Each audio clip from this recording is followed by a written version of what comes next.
Today I'm going to talk about joining and serving in the US military. What are the reasons one should consider or motivate you to make a decision that you want to serve in the United States military? Myself, I had the opportunity to serve in the US Navy, and I'm going to give the reasons. What are the key issues or benefits, or rather reasons making me make that decision to join the US military. These benefits or these reasons can be for anyone if you're in America, but I'm going to convince especially immigrants to make sure that they don't do a mistake of not joining, because the benefits are huge. There are so many opportunities you will be able to receive while you are in the service and even after finishing serving in the United States military. Welcome everybody, this is EBMSCHOLARS, and today I welcome you to my YouTube channel, youtube.com/EBMSCHOLARS. If today is your first time to come here, or even if you are a returning person but you haven't subscribed to my YouTube channel, please do so. Consider subscribing to my YouTube channel and share this video to others. And while you are watching this video, click on the like button so that YouTube can recommend this video to others. So we are talking about the reasons which will convince you to join the US military. So I said this is depending. You can be American or green card holder, you're already in the United States, or just immigrant and you want to know what will be the good benefits for you to make that kind of the decision, or what on my end I considered to make the decision. So before I go directly into the reasons and the benefits, I want just to go in a very quickly high level, just to give, because I know people will be asking, so what are the criteria or eligibility for someone to join the US military? So there are two areas. There is joining as officer and there is joining as enlisted. These are two things. And this doesn't mean, it doesn't give a distinction whether you are going to the US Army, whether you are going to the Marines, whether you are joining as Air Force, you are going to the Navy, or Coast Guard. I don't know about what Coast Guard. But overall, these are the general. So there is enlisted part and there is officer. If you want to become officer, among other things, you need to have two major things which will never change. Number one, you must have a bachelor degree minimum in terms of education, and you must be a United States citizen in order to become officer. If you have a degree or you don't have a degree, if you have a degree and you are not a US citizen, you will be joining as enlisted. If you don't have, you are a US citizen and you don't have a degree, you will still join as enlisted. On my situation, I had a master's degree, but I was not a US citizen. I was a green card holder.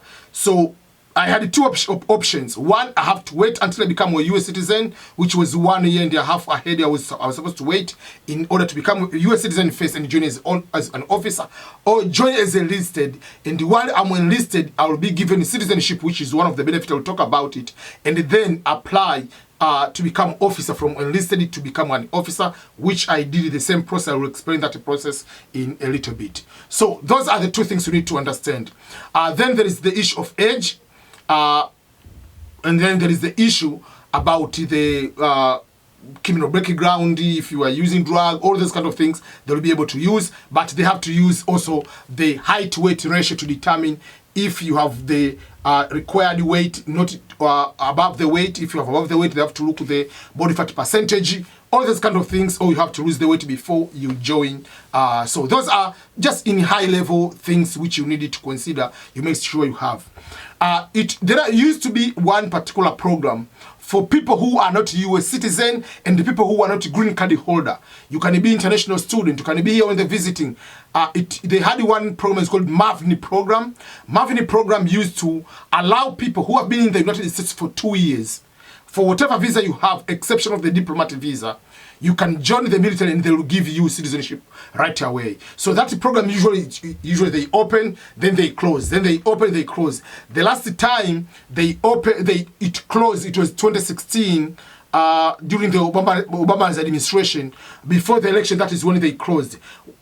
Trump before in 2019, going to 2020, already ordered the Department of, I think the Secretary of Defense to look into the possibility of returning the program, but I don't know whether the program will be returned or not. So at the moment, if you are not a US citizen or you're not a green card holder, you cannot join. So let me put it clear, the MAVNI program is not open yet, so once it opens, we'll be able to explain. So they can never employ or allow someone to join the US military if, first of all, you are not in America.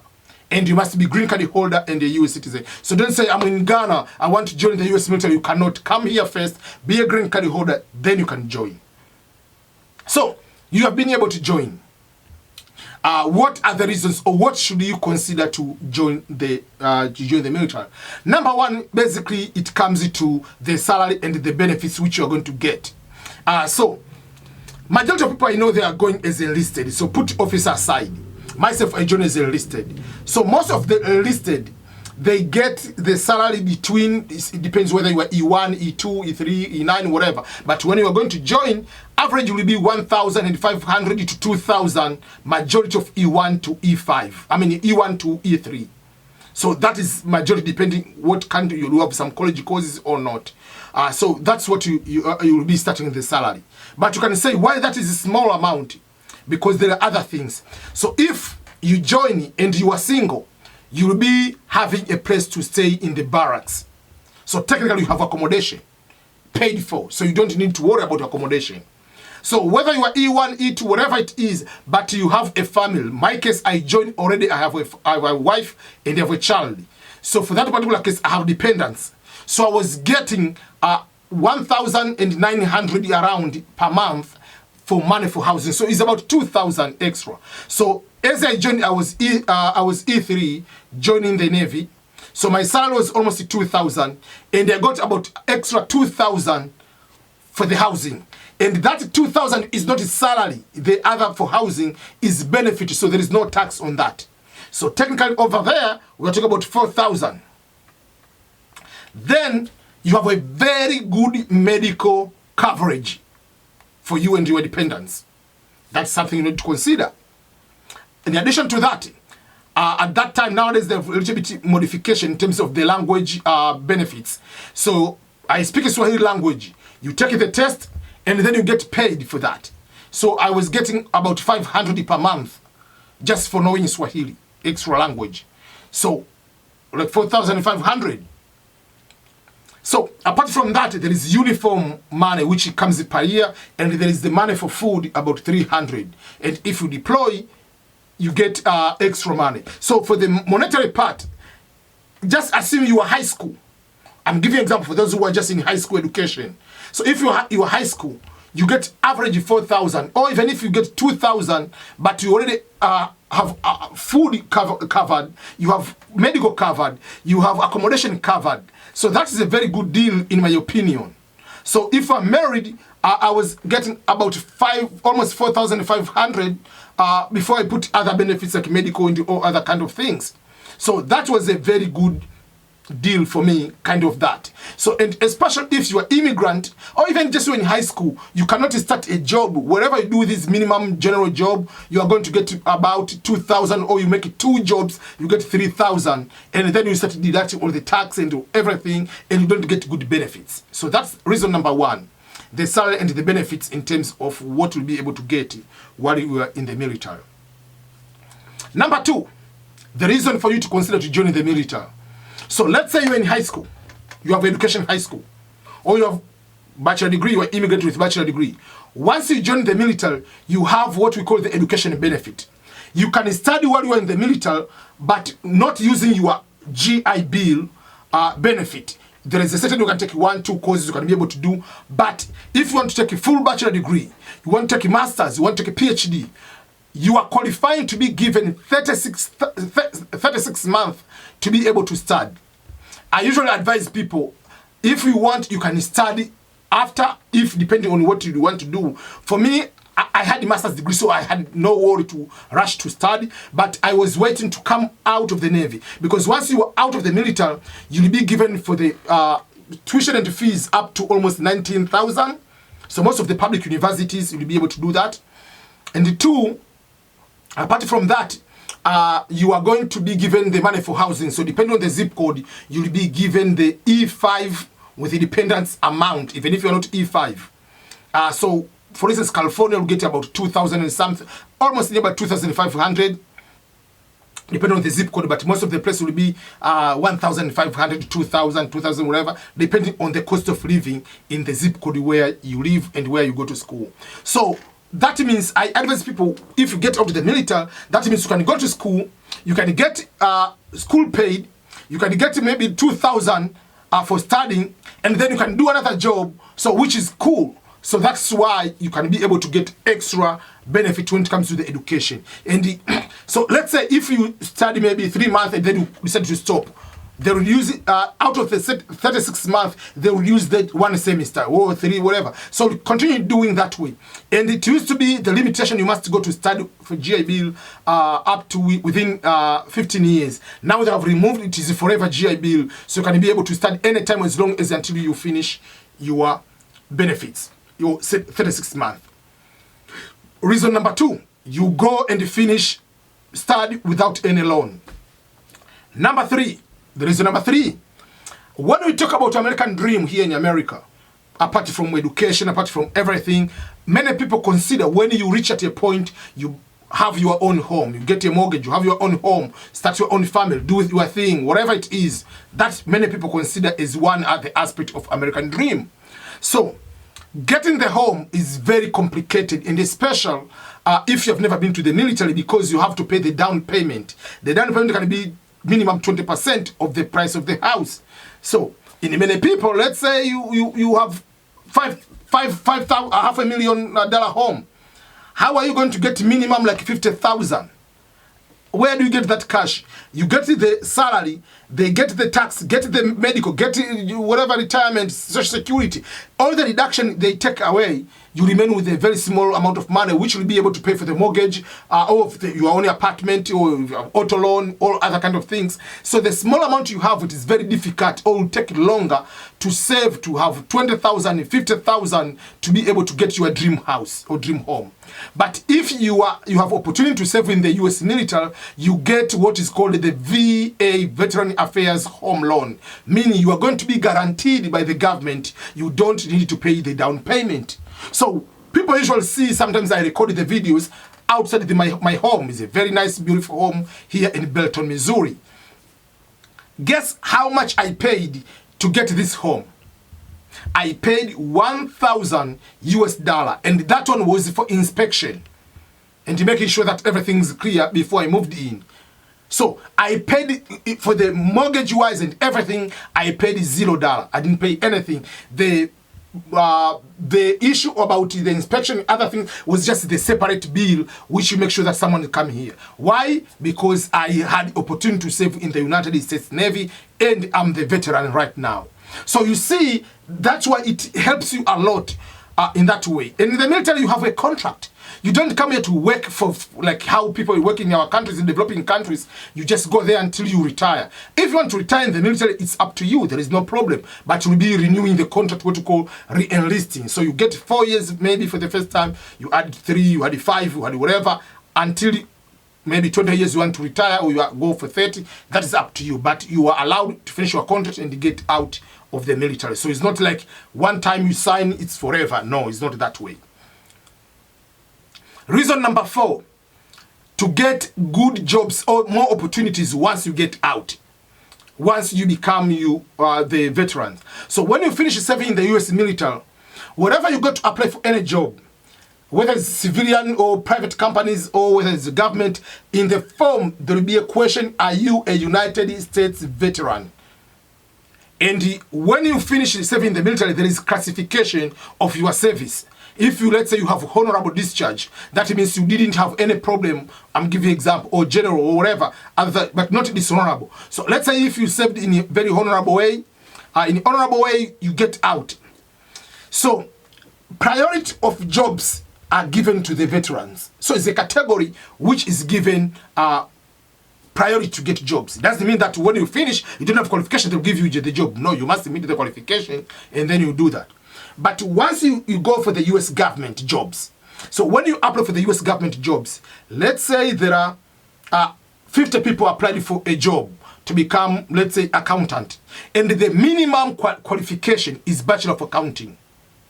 Then desirable qualifications, maybe CPA and other qualifications. So those are extra. Let's say the minimum is just education, bachelor degree, no work experience, whatever. But the one they desire more is other qualifications, work experience, or blah, blah, blah, blah. But so if out of those 50 people, you are the only veteran with just bachelor degree, while the rest have master's degree or PhD and they have CPA, the person with the bachelor degree, because you meet the minimum qualification, which is the minimum which according to the basic requirement for that particular job, you meet that one, and you are the veteran, and the rest are not a veteran, the veteran will be given that job. Because you have met the qualifications, so you can destroy everybody else. So those are the benefits if you want to be in the military. When you get out, you have the opportunity to go sometimes ahead of others when it comes to getting jobs. Another reason or another benefit of serving in the US military, especially for this will be more for immigrants. If you are immigrant here, even if you are a US citizen, you'll be immigrant. So if you're an immigrant, let's say you are a green card holder, you join the US military, you'll be given citizenship while you're in the boot camp. That's how I got to my citizenship. I was a green card holder.